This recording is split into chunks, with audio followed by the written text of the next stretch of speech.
Born Jorge Mario Bergoglio in Argentina, Pope Francis made history in 2013 when he became the first Latin American pope following Pope Benedict XVI's resignation.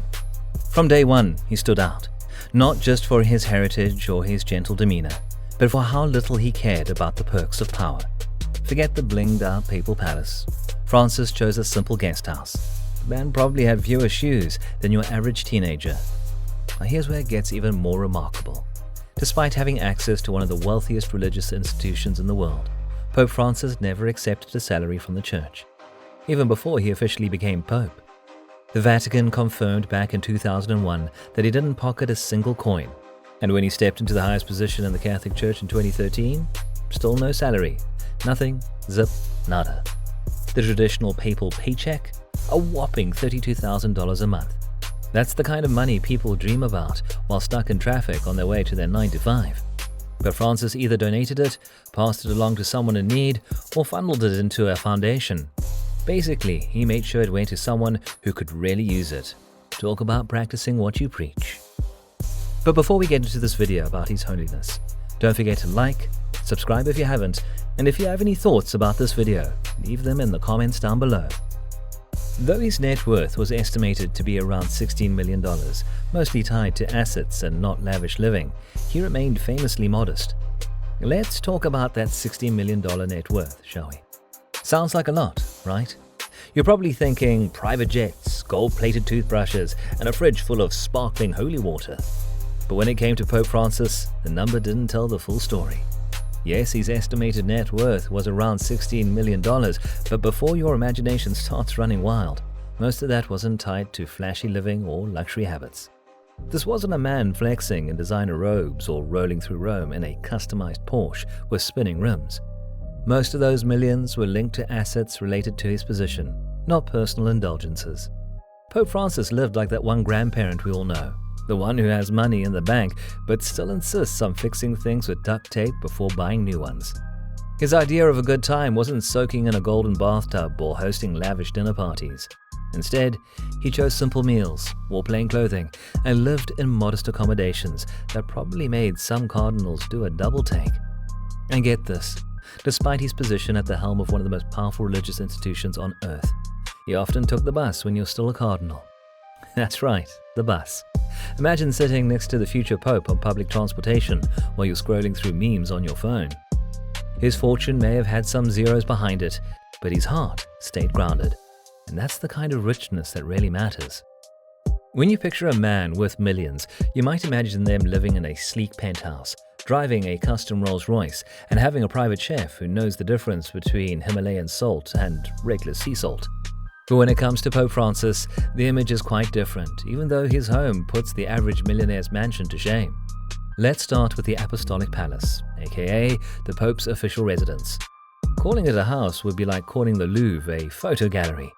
This architectural gem isn't just where the Pope rests his holy head. It's a centuries-old symbol of the Catholic Church's power and prestige. Instead, you'll find lavishly decorated rooms, grand chapels, and majestic halls adorned with artwork, mosaics, and frescoes that could make even the most seasoned art collector weep. It's basically the Vatican's version of MTV Cribs, minus the hot tub and neon lights, of course. Instead of moving into the lavish papal apartments in the Apostolic Palace, Pope Francis chose to live in a simple suite at the Domus Sanctae Martyr. This guest house, built in 1996 for cardinals attending a conclave, reflects his humble approach to the papacy. Moving on to the Vatican Gardens, they're so stunning they make regular parks look like someone's overgrown backyard.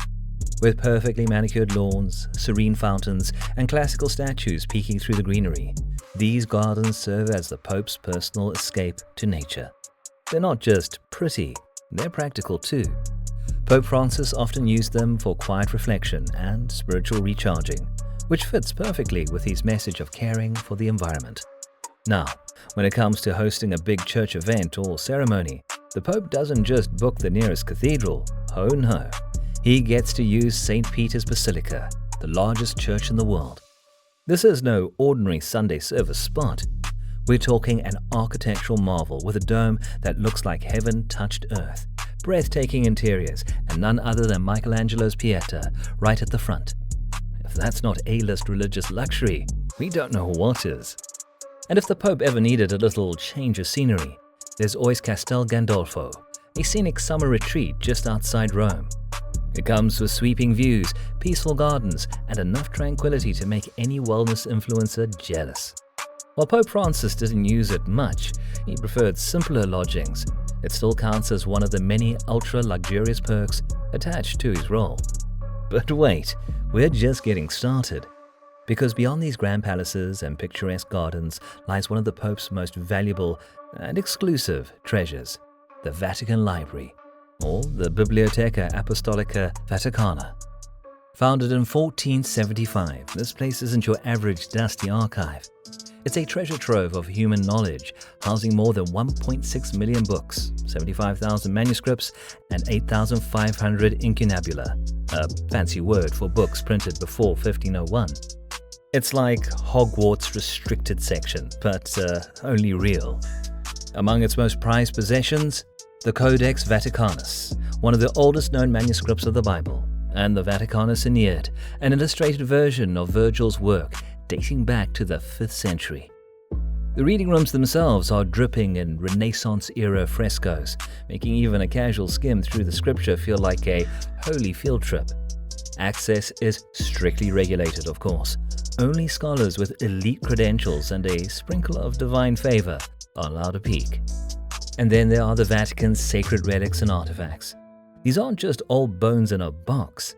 These are spiritual heirlooms of Christianity. We're talking a fragment of the true cross. Yes, that cross. The Holy Lance, believed to have pierced Jesus' side, and the veil of Veronica, which is said to bear Christ's face. These items are displayed in breathtaking, jewel-encrusted containers that scream both reverence and Renaissance-level glam. The church also keeps relics tied to saints and martyrs, bones, garments, even personal items from legends like St. Peter and St. Paul. And let's not forget the ceremonial artifacts, golden chalices, gem-studded monstrances, and ornate vestments that make red carpet outfits look basic. Crafted by master artisans, these pieces are more than religious tools, they're living art. So while Pope Francis lived humbly, preferring plain clothes, modest meals, and simple accommodations, the assets tied to his position were anything but modest. He might not have owned them, but he certainly had the keys to one of the most spiritually and artistically rich treasure troves in human history. While Pope Francis was famously humble and down-to-earth, his garage told a slightly different story. But don't get it twisted, this wasn't the tale of a religious leader living lavishly off the tithes of the faithful. Nearly all of the vehicles in his so-called Pope-mobile fleet were gifts, symbolic offerings from car makers and well-wishers around the world. Think of it less like a billionaire's garage and more like a museum of diplomatic automotive art. Let's take a fun peek inside, shall we?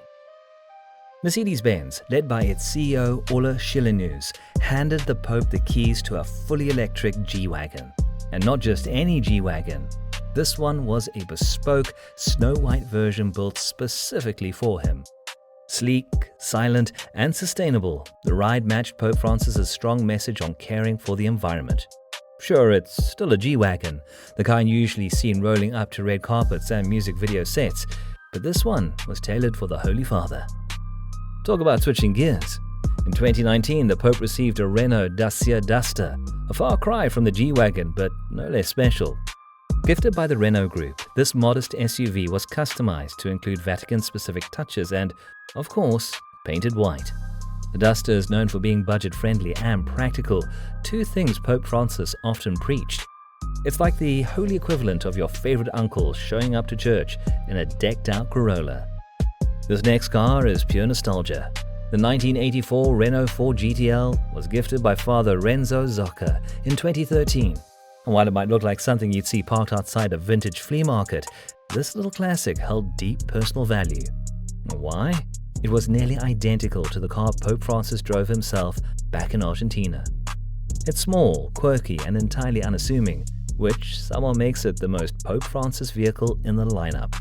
A sentimental throwback in four-wheeled form.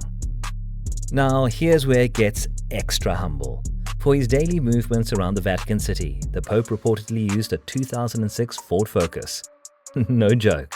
While heads of state cruise in bulletproof limos, the Pope was out here putting along in a dark blue economy car with a modest 130 horsepower under the hood. It wasn't flashy, it wasn't fast. 0 to 60 miles per hour in about 9 seconds, if you floored it. And it certainly wasn't drawing paparazzi attention, but it got the job done. And now the grand finale. A custom Lamborghini Hurricane Evo RWD, gifted in 2017 by Lamborghini themselves. This particular Hurricane was a beast, painted in a color called Vatican White with gold accents, paying homage to the papal colors. It could hit 200 miles per hour and go from 0 to 60 in just 3.3 seconds, which is hilarious because the Pope was never going to be speeding down the Autobahn. But here's the twist. Pope Francis didn't keep this car for himself.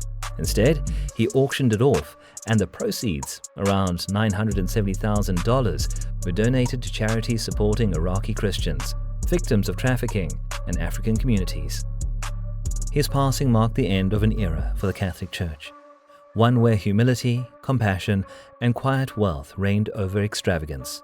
And honestly, that's the kind of legacy that money just can't buy. If you enjoyed this video, like and subscribe for more videos like this one.